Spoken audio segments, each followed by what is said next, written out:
A group of US Army soldiers, pilots and medics sit around playing cards. Each of them carries a radio, waiting for one transmission that will spring them into action.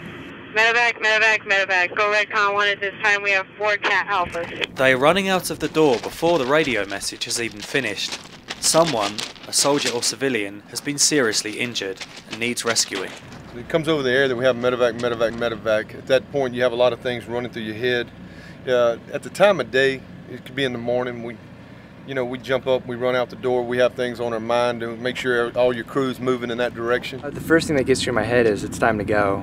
Just get out the door as fast as possible. Immediately I start thinking about where's this mission going to be at, get the helicopter up and running. The crew, who operate in Kandahar, throw on their gear and get their Black Hawk helicopters going. Time is of the essence. Someone's life is on the line. We're getting off the ground from the call to wheels up is about 7 minutes. The medical evacuation, or Medevac crew, which go by the call sign Dustoff, are able to operate any time of day or night. The Black Hawks lift off. Staff Sergeant Audrey Ramos is the chief medic on this mission. She has been in country for about 6 months. For the 6 months that I've been here, I've probably seen about 150 patients so far. After a few minutes of flying, the helicopters reach their destination. The wounded patient is placed aboard.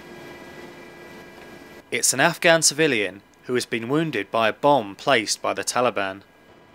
Despite the recent claims by the Taliban that they are not responsible for civilian casualties, the injuries that I see during my time with the Medevac crew tell an entirely different story. We see a lot of civilians that get very badly injured by the IEDs that the Taliban are placing. Their civilians are in just as much danger, if not more, as the US or coalition forces are out there. The main aim of my job as a medic is to pretty much keep the patient alive, breathing, stable until we get them to the operating room. The Medevac crew treat a wide variety of patients: ISAF soldiers, Afghan police, civilians, and even Taliban. Basically what goes through your mind when you're treating those patients is not so much that they're Taliban, but that is a life in your hands. Wounded patients are taken to the medical facility in Kandahar airfield where they are treated.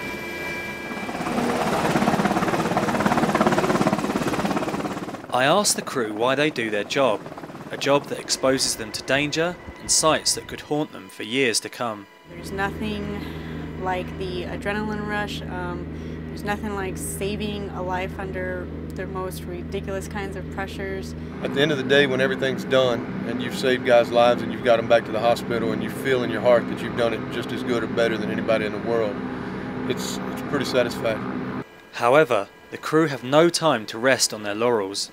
As soon as the patient has been dropped off, it's a case of refueling the helicopter, restocking medical supplies, and waiting for the next Medevac call all over again. Josh Fortune for the NATO channel, Kandahar, Afghanistan.